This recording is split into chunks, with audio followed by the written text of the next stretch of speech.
Good afternoon, everybody, and welcome to our most recent podcast edition here.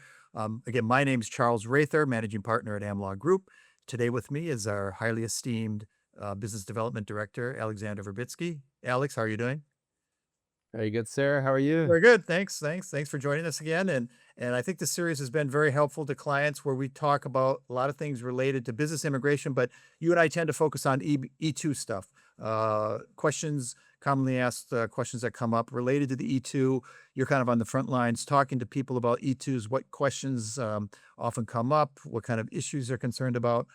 So thanks for taking the time, Alex, today. And I think today, unlike some other sessions where we had some very broad topics we were talking about, like, tracking source of funds or general business models. I think today you were mentioning there are a couple of kind of more narrow focused issues related to E2 that you've had some discussions with lately that would be helpful to discuss. Yeah, 100%. Like again, I speak to so many people every day, and they have just different questions, different scenarios. Even though the E2 visa in general is pretty structured, and it's all about corporate structure and how do Mhm. you structure the company and how the investments are made. But everyone's business is different, right? So the questions that they have pertaining to their business is unique, right? So I thought it would be great to ask those questions that they had to get answers to, right? Yeah, I just want to sort of start it off with one of the questions that we've had, and I actually had the conversation today with them, is regarding a construction company and a development company, and let's say expenses that they can incur over time if they're not looking to start the process now, right? So the main question is, this lead came to me and he said, "Hey, listen, I'm a developer, and I also general contract here in London, UK, and he wants to come move his family to the United States." And he asks, what's the best way to do it? Is it the development side or is it the construction company? Which company should I open to sort of back this E2 visa? Which one works best, right? And I had explained to him that I thought, the construction company is probably the best way forward, right? To sort of include in the application as the active business, right? But he told me, long story short, he told me, Alex, listen, I have a lot of assets that I have to sell off in the next couple months. So I'm not looking to do anything now. What can I do to prepare myself for the application in the future? Well, I said, listen, I mean, you could slow roll it and open your, or I should say, register your US LLC, open your bank account under that LLC, and start incurring expenses, right? And what was unique about him is that high performing guy, and he tells me, listen, I spend $5,000 a month on business coaching. Can I take that expense and start running it through this USLOC? And listen, in a couple months, I'll spend $60,000, and there you have it. The minimum investment requirement, is that sufficient? And I said, you know what? This is a great question to ask, right? How do we structure it that someone that wants to open up a construction company in the US, slow roll it, spending $5,000 a month in business coaching, uh, is that sufficient? What is the answer? Yeah, that's a good question. And I guess there's no universal answer. I think it probably depends on a lot of factors, but I think, and it's a pretty creative question. We've been doing this almost 20 years and nobody's asked anything like that. My immediate reaction would be it's cute, it's clever.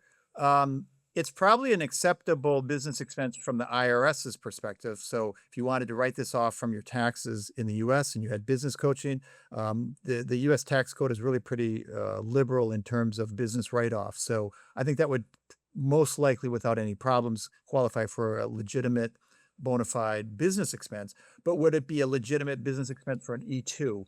And here I'd have to say you got to be careful, especially if you're going to the embassy, because they're going to look at the business expenses that the company have made up to that point from the perspective of how is this really related to the operations of the company, job creation, and the eventual development of the company.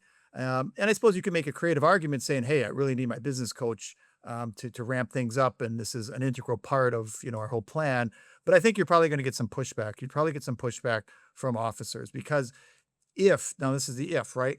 If these business coaching expenses made up the majority of your expenditures by the time you went to the embassy, yeah, it would be a uphill slog, I would say. But if this is a very minor portion of the total expenditure, so let's say, and I think this is kind of unusual. We rarely have clients who, let's say, spend 500,000 before the interview. But if the investor could show, hey, he had invested and spent 500,000 before the interview, and of that 500K, 60K was coaching expenses, I don't think it'd be a problem, right? It's roughly 10% of the overall expenditure. Right. But if this is a typical client where, they're investing 100, maybe 200,000, and of that, 60,000 is business coaching, I think it might be a challenge. So we'd want to supplement that with other expenses, definitely. Yeah. It's kind of like, Alex, and you probably talk to clients too, sometimes clients say, "Hey, what if I buy a really high-end, vehicle, SUV or high-end, sedan, I don't know, whatever, a Porsche or a BMW," and they say, "For business expenses, I need it because I have to drive clients around," or something like that. And this thing costs 75,000 or even more. Yeah, I guess technically it's a legitimate business expense, but I think again, here too, you'd probably get a lot of pushback at the embassy if that were your primary expenditure. But if this was just a relatively small, less than 50% of the total expenditures, then it probably would be okay.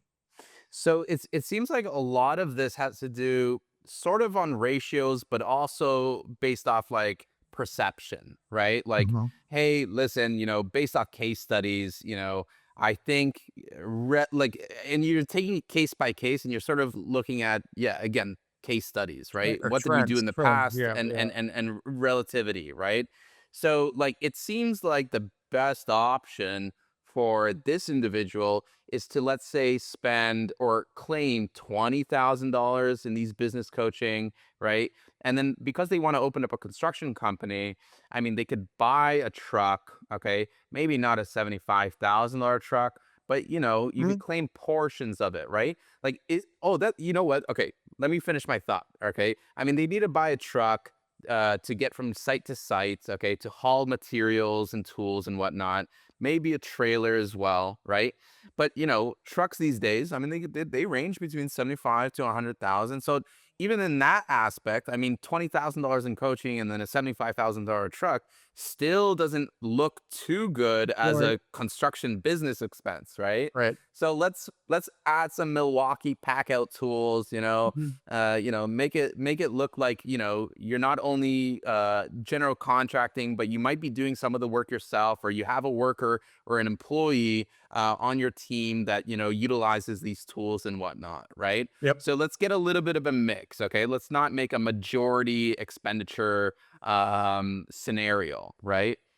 I So would interesting. yeah, I would say, even with the business coaching expenditures, if you could argue this again, I don't think we'd have to document this at all, but if during the interview, the officer seems to question this, if you can explain that these coaching expenditures are related, not just general, like, "How do I be a better manager?" But, "How do I, launch a construction business in the US," or right, something that's more specific related to the actual activities you're doing here, almost like a consultant, like consulting on, you know, how to do, general contracting in Florida or something like that, or advisory work like that. If you position it more like that, then I think you're also on firmer ground.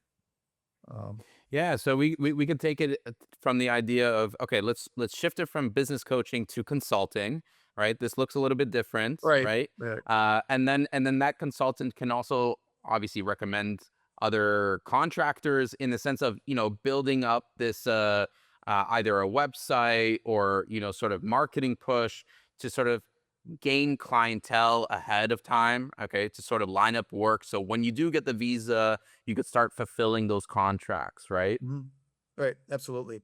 And I think officers are also kind of they look at it from the perspective if you're trying to game the system a little bit, if you're being a little bit too clever. And again, this is very subjective. Some officers might not care about something at all. Other ones might say, "Wait a second, you're artificially creating these expenditures to kind of get the visa and stuff." So it's almost kind of just a common sense test that you've got to look at it, and to what degree you're able to take on certain risks. If you think, hey, I'm willing to do this, or based on what your attorney recommends, kind of go from there.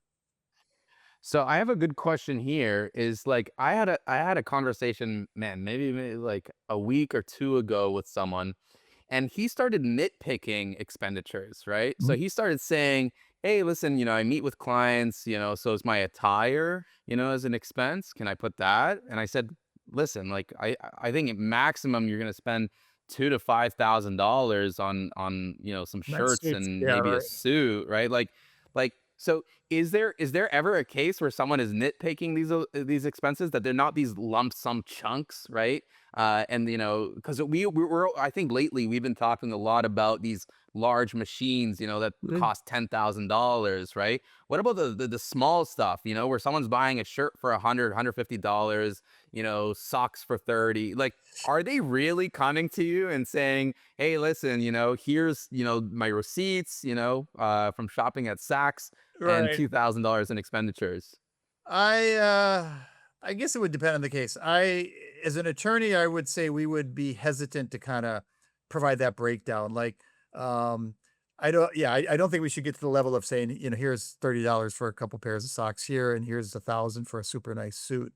I think that would not pass the smell test, I would say, in most cases. Okay. I mean, we could probably Okay. include it there. We could just include, just general expenditures, like either if it's a P&L, or it's accounting statements or something, or kind of summaries of expenses, and we don't break them out line by line, and we just say, and here's 5,000 in miscellaneous expenses. I think that's okay. If those miscellaneous expenses are 20,000, yeah, then they probably want a more detailed breakdown.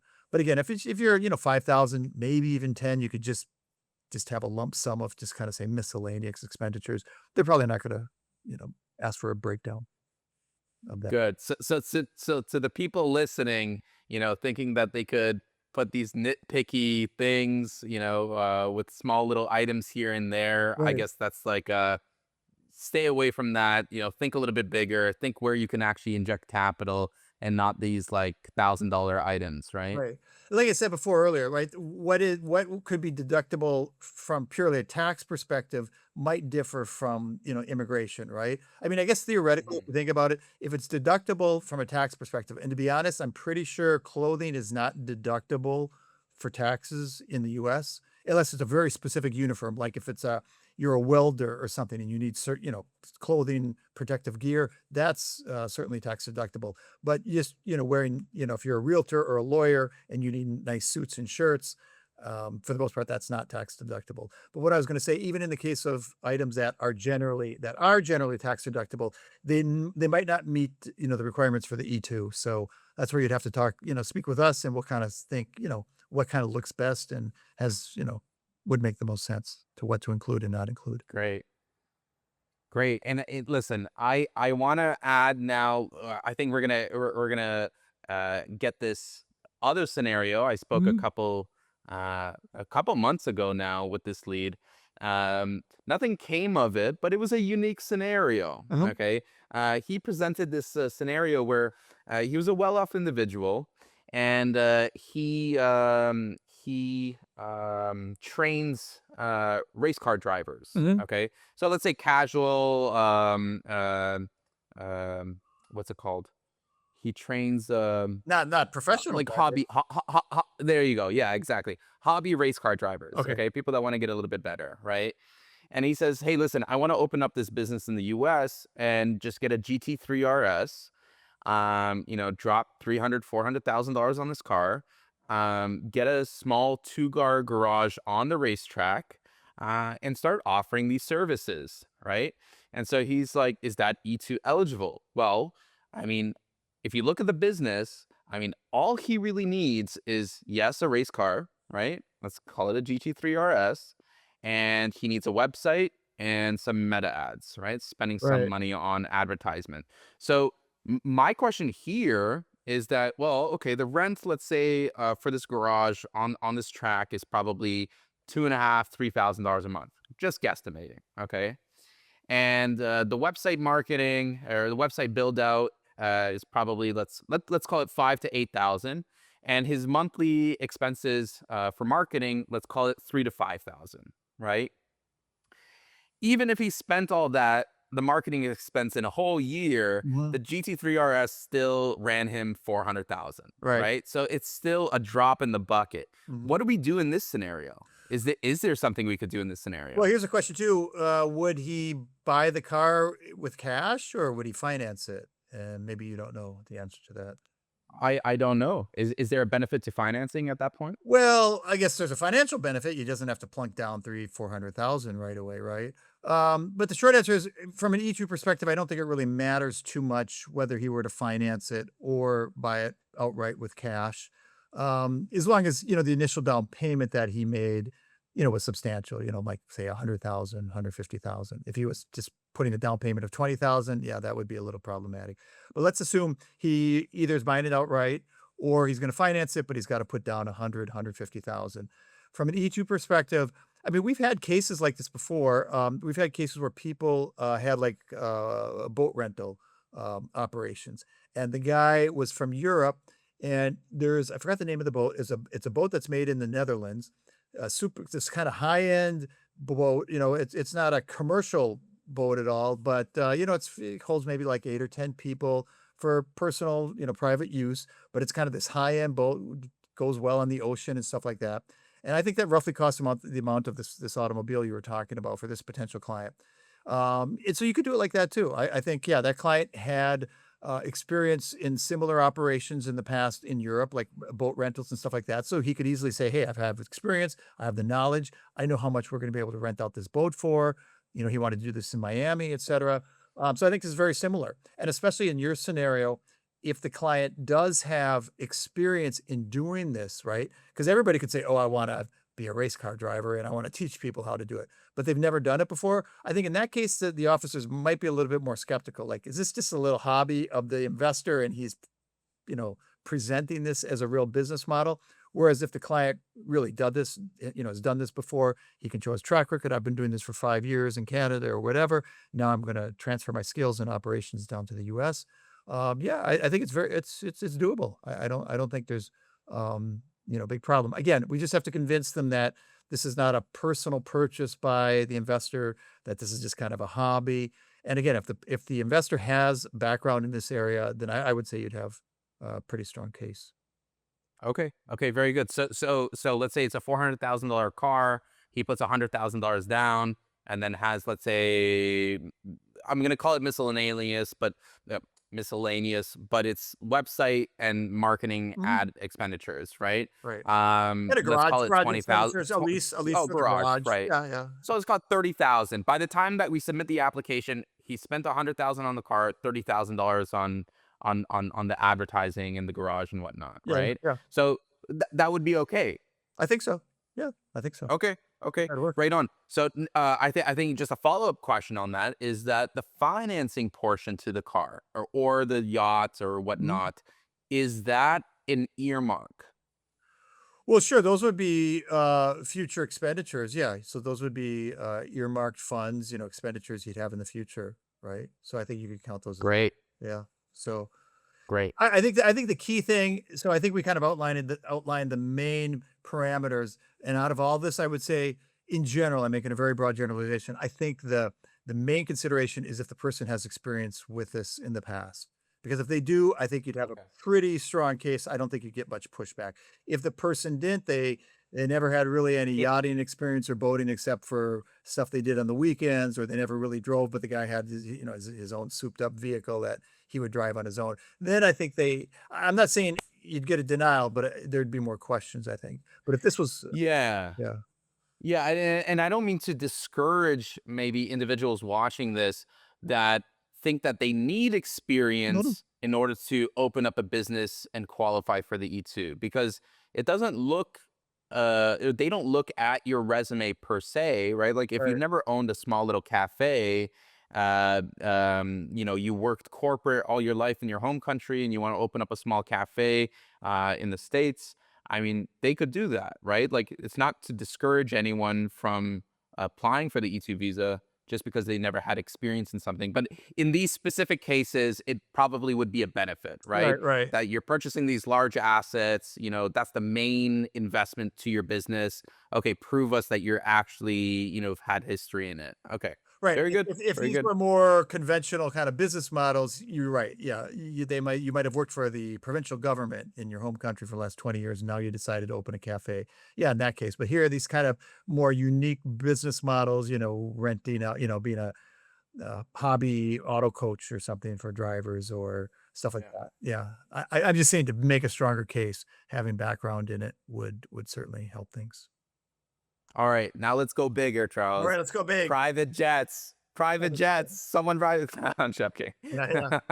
Well, I mean, you joke, but actually, I don't think that's much of a joke. Yeah, yeah. Like, what are those virtual jet? What jet leases or share a jet or what's it called, time Mhm. share with a jet? Yeah, I think that. Yeah, I think that could be the next frontier for E2. So hopefully, we'll get a call on Uh, that maybe in the near future. Yeah, no, for sure, for sure. Anyone that has a jet or wants to open up a jet leasing company, give us a shout. We'll be Exactly. very, very Right. happy to represent you in this process. You bet. And we'll do some great PR for you for free as well. Right on. Cool. I think the last question that I have is oh geez, what was it? It I was I think it was, regarding uh contributing, right, like equipment, right? We had that guy, he had some equipment he wanted to contribute to a business in the US, in New York, right over the border. uh Canadian, right?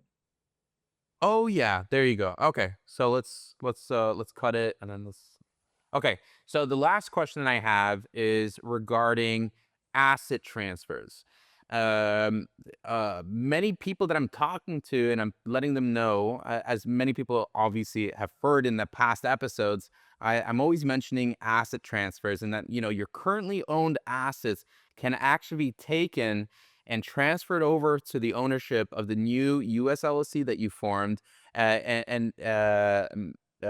be basically used as an investment portion. Okay. So Mhm. of that $100,000 investment, your personal assets can be transferred. Now, a lot of the people that I'm talking to, they own companies in their home country, right? And the companies own these assets. This specific question came out from someone in Ontario, Canada, who owns an it's not an automotive shop, but it's an automotive Owns it. engine, Yeah, right. race engine shop, Yeah. right? And the company owns all the tools and equipments in that shop, and he wants to bring down that shop to the United States. And so the question is, well, can he or his company transfer these assets to the ownership of the US LLC and be treated as an investment? Mhm.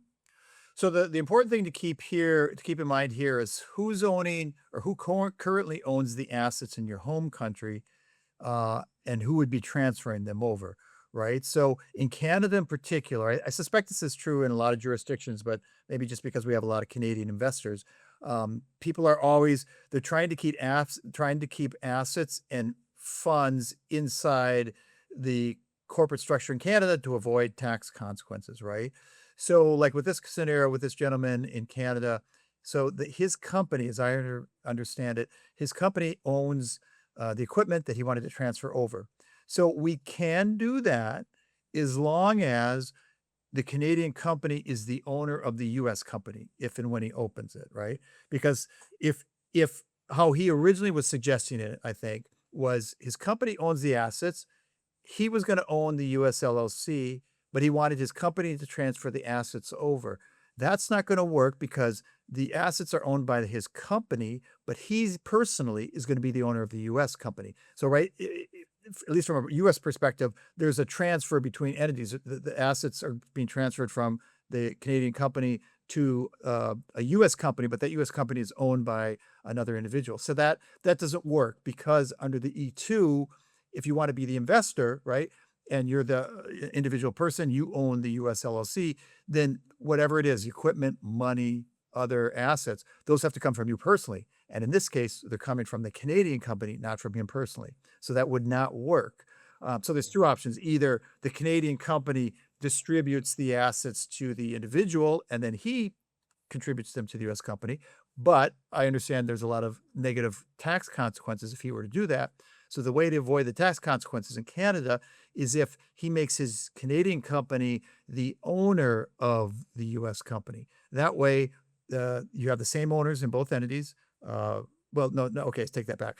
The Canadian company is the owner of the US entity. It's contributing the assets, and that's fine because it is the owner of the US company. So Okay. So interesting scenario. So now the main question is who is the investor and what kind of visa are you getting, right? right. Because we always talk to clients. Majority, I think, of our clients are personally investing into Mhm. the US LLC. But in this scenario, a Canadian company is investing and transferring assets to a US LLC. So how does this individual play a part in this? So in this case, then the investor, let's call it the investor, is actually the Canadian company, right? Because the Canadian company owns the US company, and so it's putting cash and or assets into it. So technically, the company is the investor. A company cannot receive an E-2, so the only E-2 visas that could be issued in this scenario are ones that are issued to essential employees.